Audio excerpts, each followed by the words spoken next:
예, 안녕하세요. 김노무사TV의 노무사 김승현입니다. 예, 오늘 성공 사례 하나 좀 간단히 보고 갈까 합니다. 예, 제대로 된 사람. 예, 요즘엔 좀 그런 좀 화두가 있는 것 같아요. 부당한 명령에 따르지 않고 저항했던 사람들.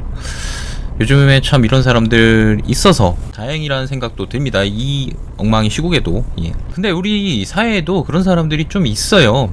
예. 오늘 드리는 성공 사례 얘기는 금융권에서 좀 발생한 얘기입니다. 예. 금융권이 뭐예요? 은행이죠, 은행. 고객의 돈을 받아서 그것을 또 대출을 하는 이윤을 가지고 이제 사업을 하는, 뭐 이런 것을 이제 은행 또는 뭐 금융사업 뭐 이렇게 말하잖아요. 굉장히 돈이 오가기 때문에 되게 전문적이고 어렵죠.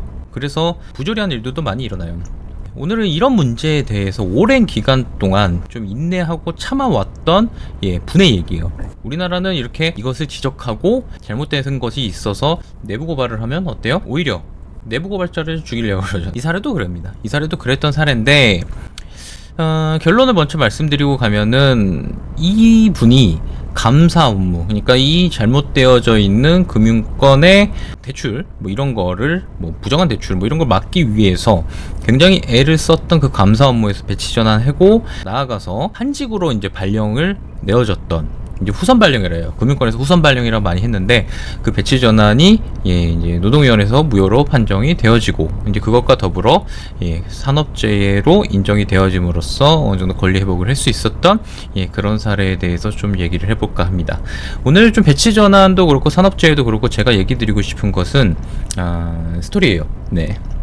이분은 자기가 맡고자 했던 일에 대해서 철저히 규명해서 수사로도 연결을 시켰고, 그 수사 결과 실제 이분이 하고자 하는 말이 사실이었고 처벌도 받았어요. 그리고 그 사람들이. 이것이 가장 차이점이죠. 여러분, 제가 좀 높아지면서 얘기 드리지만 모든 일은 신중하고 꼴을 넣는 게 생각보다 중요합니다. 차이가 뭘까요? 만약에 이분이 자신이 제기하던 의혹이 뭐 100번을 제기했건 뭐 1000번을 제기했건 아무 의혹이 나오지 않고 꼴이 되지 않았으면 어떻을까? 그것은 사실은 이분을 더 상황이 어렵게 만들었을 거예요. 이분은 되게 신중했어요. 이 의뢰인은 자기가 말하는 이 범죄의 포섭에 들어올 때까지 인내하고 기다리실 줄 알았고, 증거 수집도 타이트하게 딱 대놓은 상태에서 단계별로 진행을 했단 말이에요. 제가 늘 강조하죠. 단계별 진행이 이래서 중요하다. 싸움이란 거는요, 기본적으로 싸울 때 싸우지 않은 게 제일 중요합니다. 싸울 때 싸워주고 싸우지 말아야 될 때 싸우는 게 제일 중요해요. 싸우지 말아야 될 때 싸우러 나가면 엉망이 돼요. 요즘에 제가 자꾸 얘기 드리는 게 직장 괴롭힘도 그렇고 다른 사례들도 그렇지만, 내 권리 행사하다가 역으로 다른 사람 권리에 맞아서 징계를 받거나 뭐 손해배상을 물어내는 그런 사례도 왕왕 발생하고 있다. 이렇게 설명드릴게요. 자, 오늘 사례 뭐 간단한 얘기지만서도 좀 의미 있는 얘기들이 좀 있어서 설명드리고자 합니다. 저희가 이제 수행했던 감사 업무와 부당한 배치 전환, 뭐 적응자의 산업재해 승인 사건인데요. 사실 뭐 이제 제가 얘기 드리고 싶은 거, 오늘 이제 한 번에 좀 얘기 드리면, 배치 전환이 승인이 나니 적응장애가 산업재해로 승인이 잘 난 그런 케이스입니다. 근데 이 배치 전환이 승인이 나기 위해서 이 전제되는 게 뭐였냐면, 그분의 내부 고발이 인정된 거죠, 사실은. 자, 뭐가 제일 중요했어요? 이게 중요해요, 이게. 자, 만약에 이분이 제기했던 의혹 제기 이런 게 막 터무니없고 말도 안 되고 승인도 안 되고 막 그냥 말 그대로 의혹 제기만 계속 날렸다. 이게 궁극적으로 산업재해가 될 수 있었을까요? 이 산업재해가 보통 끝나고 나면 또 이런 것도 있어요. 이게 민사 보상 문제가 또 남을 수도 있어요. 뭐 이게 뭐 마지막 판이라고 해보죠. 끝판왕. 여기가 안 됐으면 여기가 올 수 있었을까요? 여러분들, 이게 되게 좀 로직을 곰곰이 한번 생각해 보셔야 돼요. 내가 억울해서 다 해버리겠어. 물론 다 해버리고 퇴사하시면은 뭐 그걸로만으로도 저는 오케이입니다, 사실. 뭐 그럼 뭐 속이라도 후련하니까. 근데 내가 어떤 소기의 목적을 올리고 뭐 경제적인 목적 아니면 응징의 목적을 취하시려면은 생각보다 시뮬레이션을 좀 잘 하실 수 있어야 돼요. 이 내부 고발건이 잘 되어지게끔 읽는 그거를 잘 기다려주시고 잘 받아내신 게 사실은 되게 승리적 요인이라 봐야 되겠죠.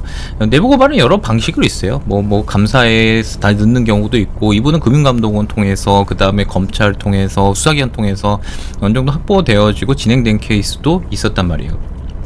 기본적으로 배치 전환 사건은요, 잘 안 되는 사건입니다. 잘 안 되는 사건. 예. 근데 잘 안 되지만 이게 쓰임이 여러 가지가 있어요. 근데 얘는 이기려고 한 사건이고, 물론 배치 전환이 이기지 않아도 필요한 때가 있긴 합니다.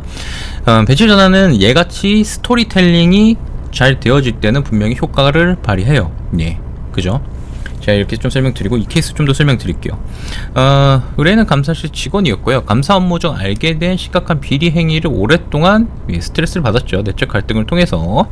회사는 사건을 무매하려고 의뢰인은 감사 업무에서 배제시키고 아이 하이어 업무를 보직 변경을 시키는 행위까지 했습니다. 휴직 신청도 했고, 네.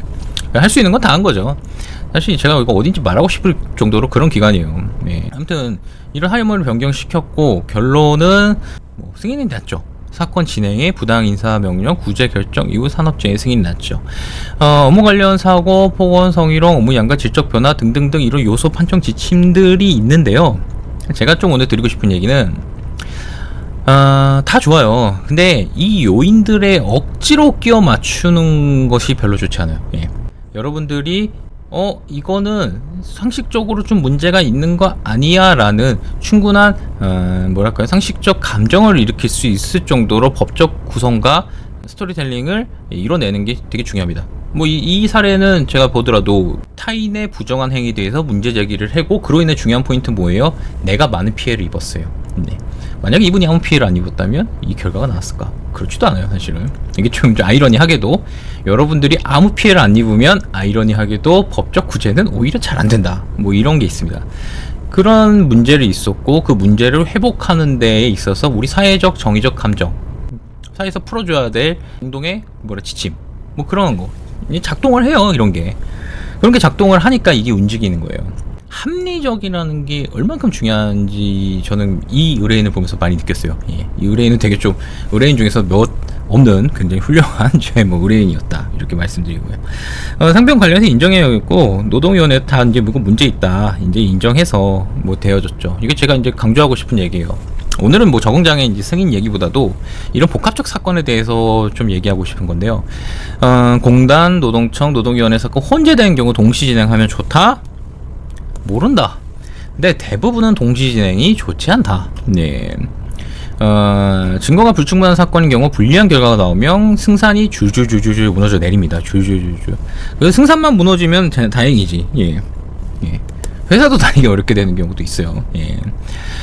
괴롭힘 정신질환 산업재해 같은 경우 조사 방식과 확보 증거에 따라 예상과 다른 결과가 나올 수 있으므로 검토한 후 산재 진행하는 것이 좋다. 여러분, 이게 단계별로 좀 있어요. 예. 일단은 우리가 예를 들어 예시를 하나 들어드려 볼까요? 이 케이스 같은 경우에는 이제 저는 이 믿음이 있었죠. 노동위원회가 이겨야 된다라는 믿음. 왜냐하면 부조리한 스토리텔링이 있었고, 여기에 대해서 어떤 정의적 회복에 대한 감정도 충분히 쌓여 있었고, 그렇기 때문에 이것을 이것도 도전이에요. 100% 없으니까 이거 되면은 이건 순조롭게 이어질 것이다라는 전략을 세웠죠. 근데 만약에 이분이 어떤 도전적 일을 했는데 그게 잘 안 됐어, 그러면은 노동위원회를 아예 안 가는 것도 지금 이것도 방법일 수도 있어요. 예. 그러니까 그때 달라요. 예. 무조건 다 하는 게 아닙니다. 오늘의 교훈은 그겁니다.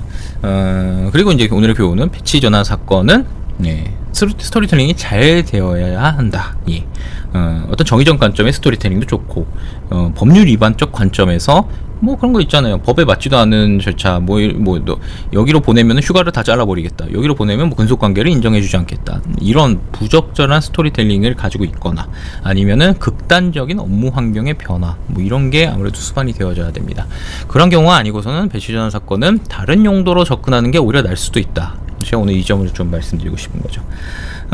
사건의 결과는 산업재해는 당연히 승인되어졌고, 우리가 원하는 만큼 다 왔습니다. 상세히 기술하고 준비도 다 했고, 그만큼 사건도 승인되어질 목에 용이했다, 이렇게 좀 설명드릴게요. 예, 오늘의 성공 사례는 스토리텔링이 얼만큼 잘 구성되어져야 되고, 그때그때 사용되는 전략이 다르다. 이 정도 이벤트는 있으면 이렇게 갈 수 있다. 한 개 예시를 설명드린 겁니다. 예. 자, 오늘 김노무사 TV에서는 배치 전환 그리고 산업재해 승인 정장의 승인, 정당한 감사 업무 활동에서 불이익을 받은 것 부분에 대해서 승인 결과 한번 좀 브리핑 해드렸습니다. 이 관련해서 궁금한 점 있으시면요, 댓글 남겨주시고 유튜브로 댓글 남겨주셔도 좋고요, 네이버 카페에 들어가셔서 거기 글을 남겨주셔도 좋습니다. 그리고 그 카카오톡 친구 찾기 가능하거든요. 노무법인 시선을 검색하셔서 거기서 뭐 의견을 주셔도 좋고, 뭐 궁금한 걸 질의해 주셔도 좋고, 그다음에 전화도 괜찮습니다. 다만 전화는 꼭 필요한 내용의 yes, no 또는 추가 상담이 필요한지 여부를 우리가 검증하는 일종의 창구 역할이에요. 여기서 뭐 다 해결해 드리지 않습니다. 할 수도 없고 저희가 업무를 해야 되기 때문에 그렇게 설명드릴게요. 자, 오늘 여기까지해서까지 마치고요. 좋아요, 그 다음에 뭐 알림 뭐 이런 것도 요청드리고 계속 좋은 컨텐츠 제공해 드리도록 꾸준히 노력하도록 하겠습니다. 여기까지 하겠습니다. 감사합니다.